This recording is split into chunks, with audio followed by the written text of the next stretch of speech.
welcome to the first episode of One Gay, One Guy, your official podcast companion to Herkind Mag.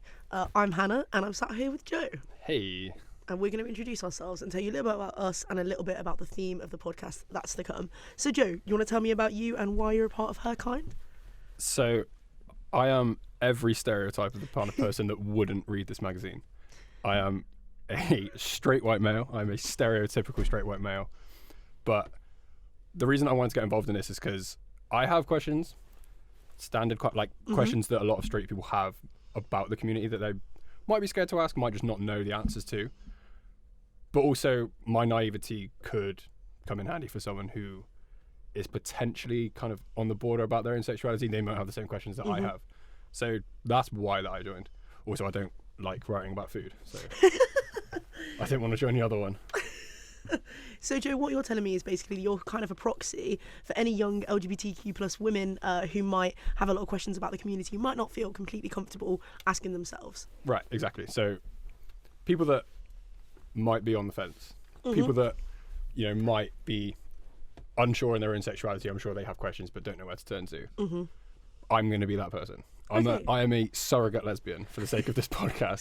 And Joe, do you want to tell our listeners just a couple of facts about yourself so we can kind of get to know you? Yeah, so I'm a magazine journalism postgraduate, the same as you guys. I played sport my whole life, still interested in sport, looking to get into sports journalism kind of post. We finished this thing. I'm a former amateur football player. Standard male stuff, I guess. Very masculine. So everything you'd expect from an LGBT podcast is right there. Exactly. So for those that don't know, I'm Hannah. I'm, again, a magazine journalism postgraduate student along with these guys. Herkind is super important to me. It's a magazine that I would have loved to have had when I was 17, 18. For anyone that doesn't know, although I normally shout it from the rooftops, I identify as a gay woman, and this is very, very close to my own heart, and it's a topic that I've wanted to introduce to my working life now probably for the past couple of years. I'm very proud to be working on a project as essential and as vital as this. So what I'm kind of going to be doing in the podcast is answering Joe's burning questions, and it's going to be, it's going to be fun. It's an interesting setup, isn't it? It's balanced. There's not. I'm not an avid listener of LGBT podcasts, I'll be honest, but I can't imagine there's many of them.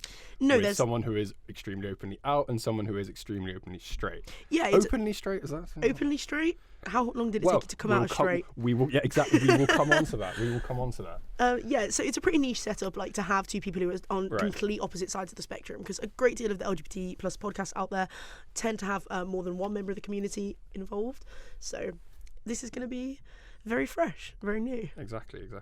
So, I already mentioned it earlier, but the theme of today's episode is coming out.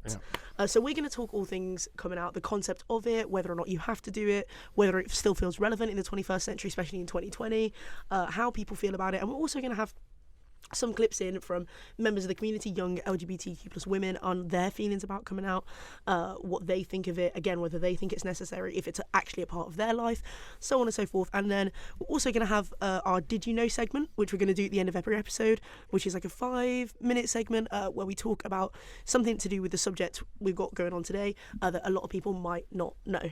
You excited, Joe? Absolutely buzzing, mate. Absolutely buzzing. And with that, should we kick off? Yeah, absolutely.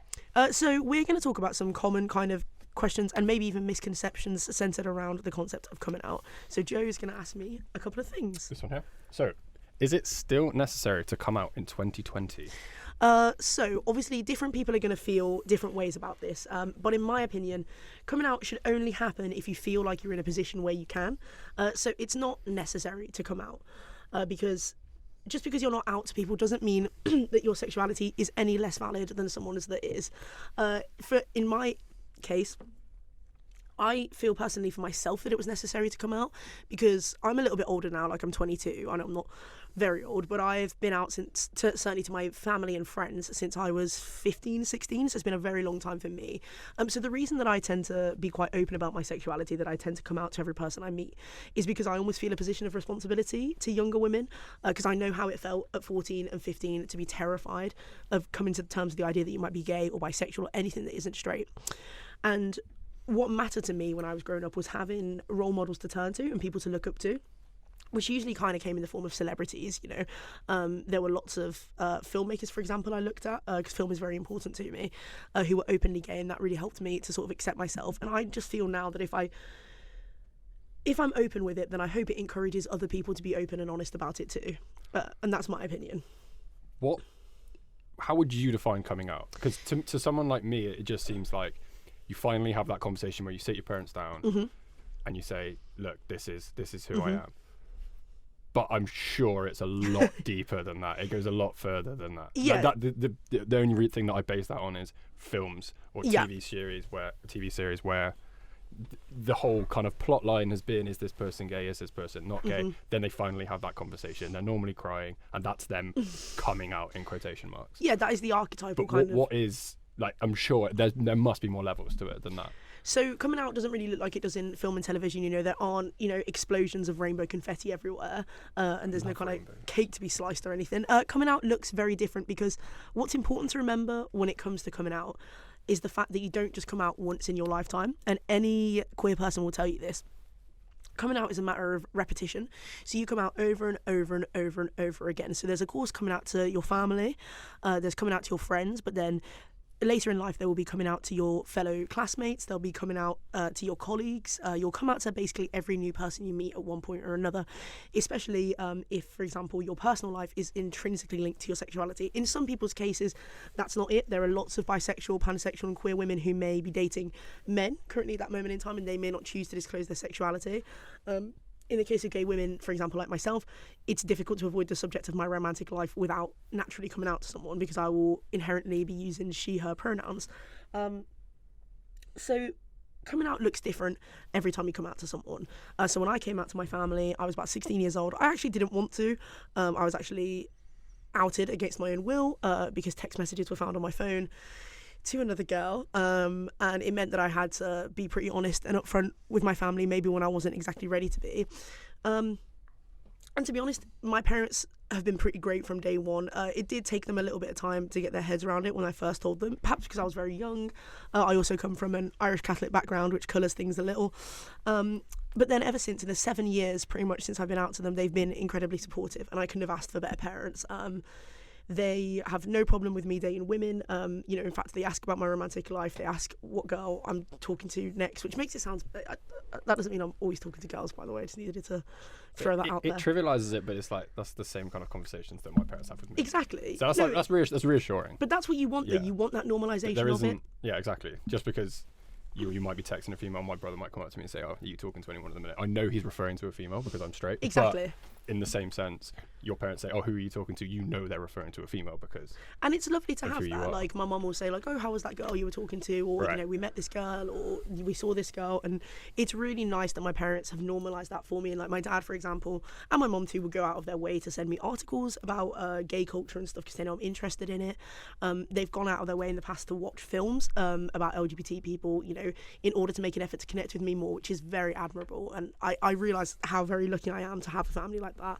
I'm also out to my entire family, so my grandparents are also aware, my brothers are aware, my aunties and uncles are all aware, and you know, I didn't sit down with my entire extended family in one go and was like, hey, I'm gay. I told my parents, and then 6 months later I told both of my brothers. Months after that I then told my grandparents, I told my aunts, my uncles, cousins, so on and so forth. And those conversations were different every time. So even coming out to your family looks different depending on each family member you come out to. My brother, I came out to Wagamama's, I think, and he told me he'd already guessed, he already knew, because I had no interest in boys. And then with my aunt, I remember telling both of my aunties when we were having a couple of glasses of red wine. So it's going to look different depending on who you're talking to. Was there ever a case where, like, because I've got friends who I've known since I was tiny, I went to primary school with, and then we kind of got to that age around like 16, 17, 18, and then they came out and everyone was like, oh, did you realise X has come out or whatever?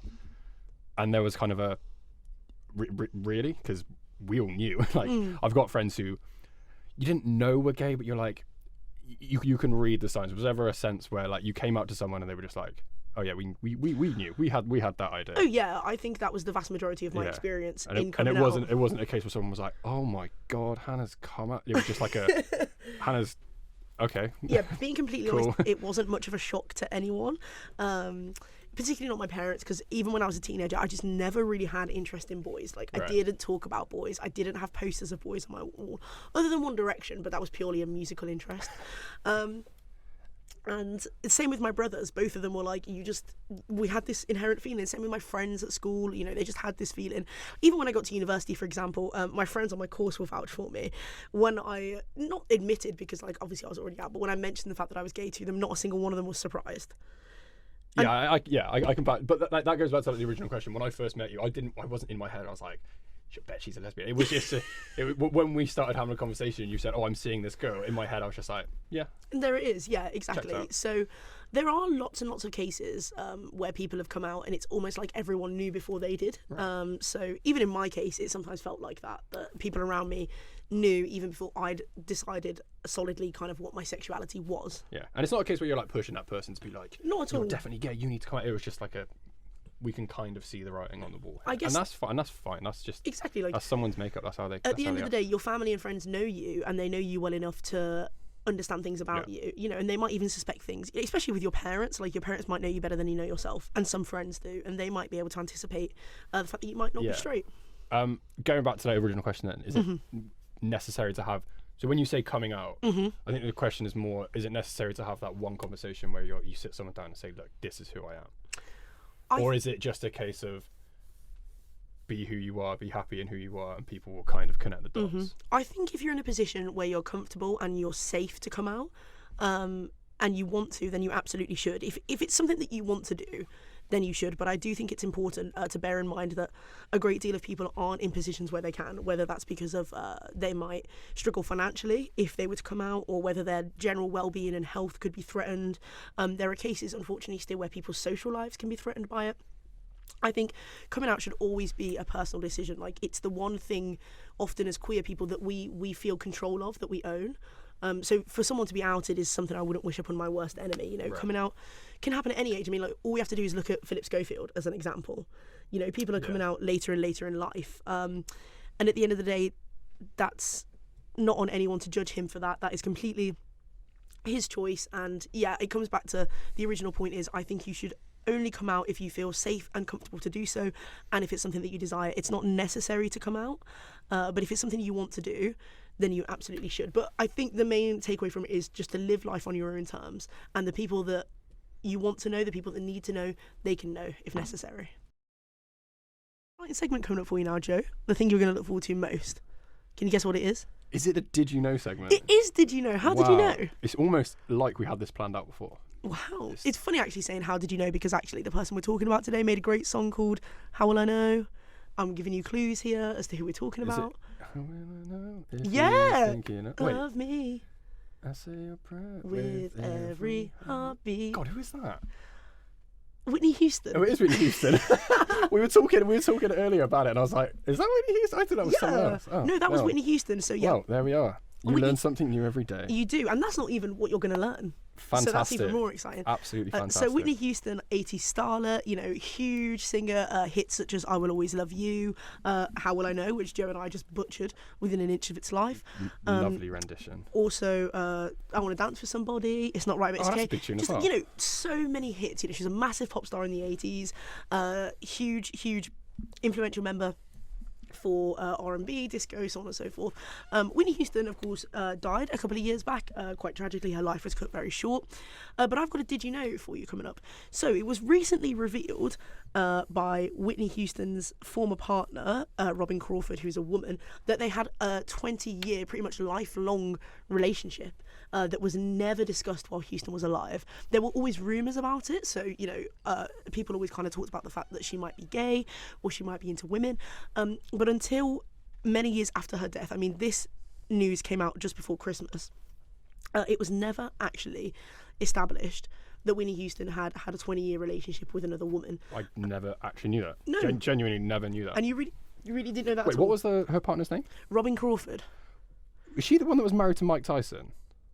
Shall I have a look? Have a look. Mike Tyson was married to a Robin someone who was very famous in the 90s. Maybe it was. Which would bring our worlds together. Oh my God, can you imagine? I can't remember what her name was. It was Robin something. Robin Crawford. I'll have a look now. I'm not 100% sure, but I genuinely never ever knew that. I feel like that's something you should know. Yeah, it definitely is, but Because Whitney Houston is... No, she wasn't married to Mike Tyson. Sorry about that. She's actually an American author, producer, and she was former assistant to and creative director for Whitney Houston. So they used to work together as well as have romantic I feel like that's something that everyone should know. It's huge, right? Genuinely never ever knew that. It's huge news. Whitney Houston was massive in the 80s. I mean, she's up there with like George Michael on levels of who was big in the 80s. And her death was like tragic. You know, that sparked a whole load of outpouring of love and commiserations. But yeah, crazy. So for her whole pretty much adult life, Robin Crawford tells us in a book that she wrote that was released again just before Christmas, and that's how this news came about, that the two of them enjoyed a romantic and sexual relationship for 20 years. I feel like that's a real reflection of the times, though. Right. Because if Whitney Houston came out as bisexual or gay, as whichever she would have chosen to identify as at that time, she would have been... The public outcry would have been horrific. Oh, absolutely. Whereas if she did it now, I mean, we look at Philip Schofield this week, I genuinely, like, in anticipation of this podcast, every time, and I'm sure Philip Schofield has received some abuse, but every time I see a post about it, I check the comment section to see if there is someone normally called Karen who definitely voted for the Tories who's saying, oh, this is disgusting or whatever. And I genuinely have been, like, struggling to find that kind of abuse, which is a good thing. Maybe which is it reflects absolutely the fact that, you know, times they really are changing, and I hope they are. Sure. But I mean, let's look at Philip Schofield, for example. Again, sorry, anyone called Karen, by the way, who's listening to this. I'm sure you're lovely.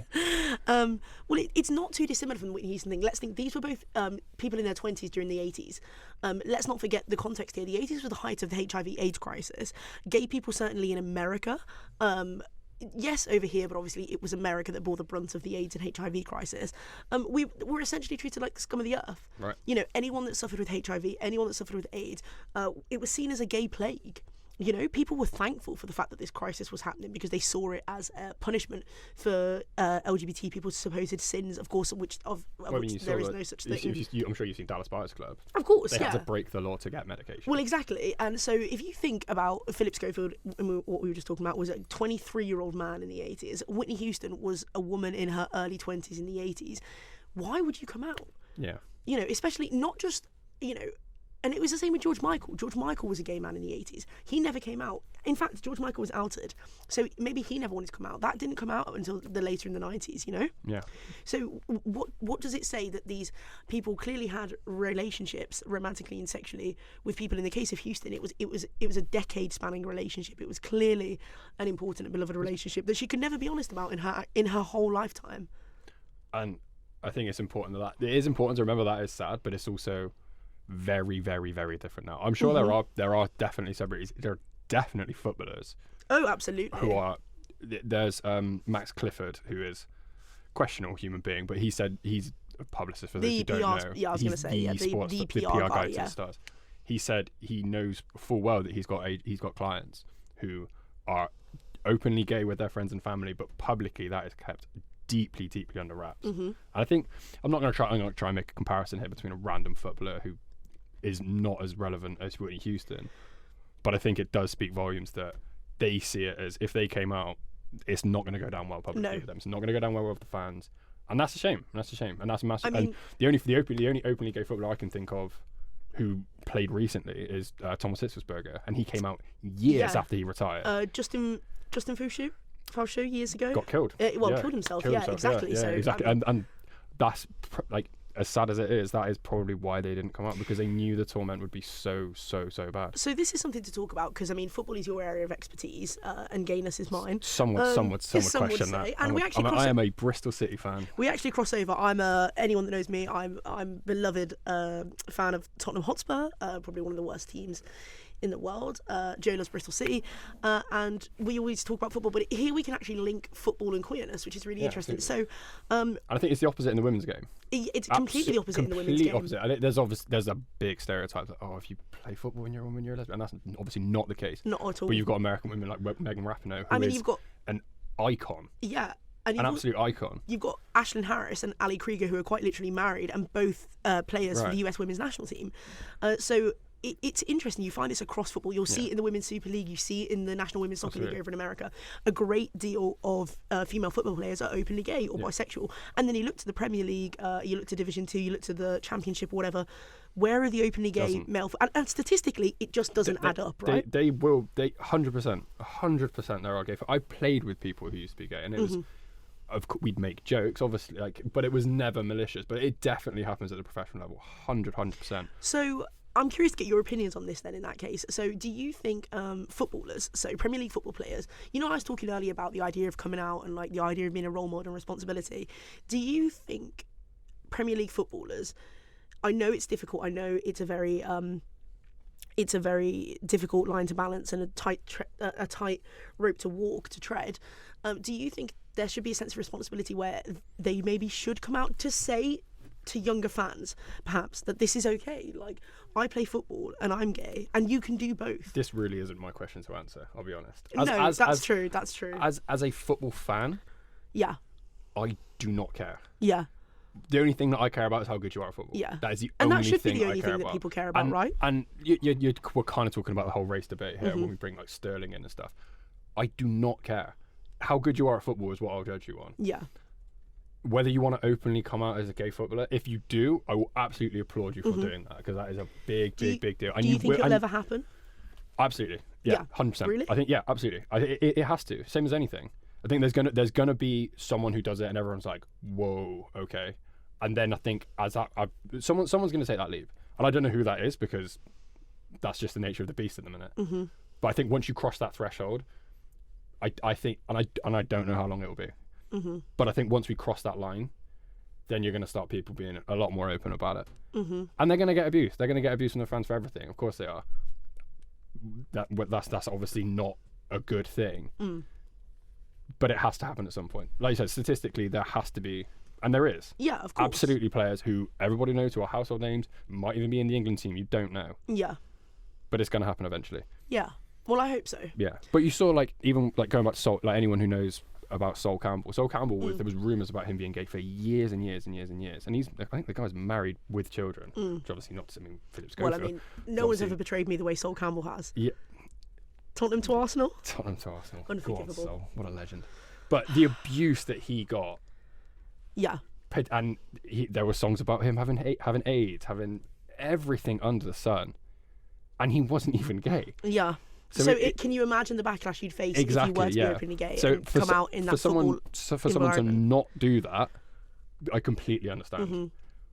But there's going to come a time when you might even get outed, but there's going to come a time when someone does have that big, this is who I am, either accept me or screw you kind of attitude, which is how they should have it. Yeah, so circling back to our original point, which was, did you know that Whitney Houston had a decade-spanning relationship with another woman? So you didn't know. Yeah. And I don't know about our listeners might know, they might not, but I mean, what that says is that, there was a period where coming out was just completely unthinkable for celebrities. And I think that things are changing. I think the Philip Schofield news the other week is reflective of that. And I think there's certain industries where it's more acceptable to do that. Like we talked about football and sport being one that, especially for men, is going to be rough. Mm-hmm. For women, it's the opposite. It's almost expected in a lot of sports. And I think there's going to come a time when it's a level playing field. And I think that can't come quick enough, to be completely honest. Yeah. Because the torment that people must be going through whilst, we talk about coming out must be absolutely horrendous. It's not something that I've ever had to deal with. So I also mean what that goes to show is that no matter how privileged a position you're in, whether look at people like Whitney Houston, look at Premier League football players, they've got all the money in the world. Yeah. They've got all the fame in the world, they've got all the riches in the world. That doesn't make it any easier to come out. And how important to talk about the fact that you could be in an incredibly privileged position and yet you still can't come out. So if you think about that, let's then think of all those people who are not in those kind of financial positions, who aren't in a position of fame and support, who are, not surrounded by sport, and think about how even harder it is for them. Yeah, no, absolutely. So yeah. Cool. So that was Did You Know? There we are. And you didn't know. I had no idea. And of course, it being Joe and I, we ended up talking about football. I feel like that's going to be a theme. I'll be honest. And we still managed to make it relevant.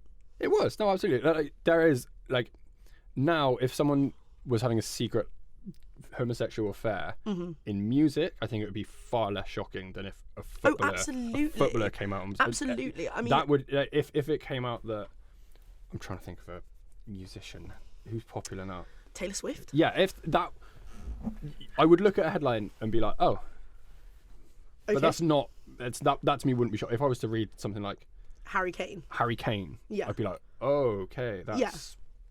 that's news. That's Yeah. that's kind of that's Yeah, very I mean, interesting. that's interesting that you've mentioned that because in the very first issue of Herkind, we've got a whole segment on the rise of sad girl queer pop, specifically queer women making... my favourite thing in the entire world. Specifically queer women making music about other women and being so open about it and having successful careers. I mean, like, that's what I mean. Like, Whitney Houston, if she were to come out at the height of the 80s, at the height of her fame, would she have ruined her career? Yeah. Quite possibly, yes. Now, people like Clairo, people like King Princess, people like Snail Mail, these people are succeeding more and more, perhaps even because of the fact that they're appealing to a market and an audience that wants this. We want queer women's music. So things really have changed. Yeah. And that's 30 years. Well, almost, it's coming up to 40 years, isn't it? Yeah, Now the 80s. absolutely. So how much will change, in the next 30 years? In that time, I hope we see our first openly gay football player. I think and you will. hope, yeah. I honestly think you will.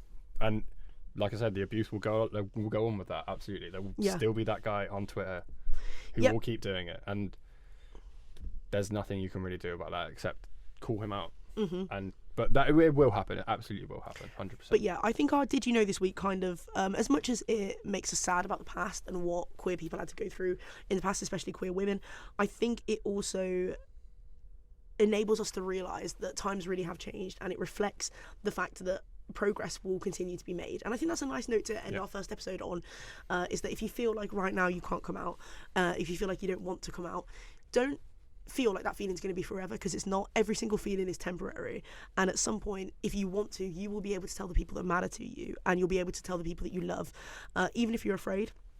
Times are changing, progress is being made day by day, and eventually you'll be able to come out if you want to and if you feel comfortable. Yeah, absolutely. And on that note, that's the end of our first episode of One Gay, One Guy. Did you enjoy that, Joe? Oh, I loved it, mate.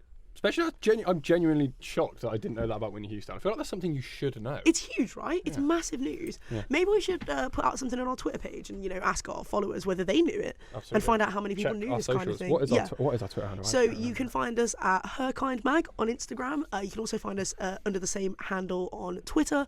We'll be posting there, especially from our digital launch, which is going to accompany this podcast. The podcast this is going to go on everything. Yep, this is going to go on everything. Yeah. You'll get it on the Instagram, you'll get it on Twitter, you'll get it on our website. All our digital stuff is going to go up, and we're going to be talking about the same kind of thing we've been chatting about here. Yep. Who knows, you might even see a piece in a couple of weeks' time on the concept of coming out in the sporting world and in football. Yeah, no, absolutely. Yeah, Cool. So thanks for listening, guys.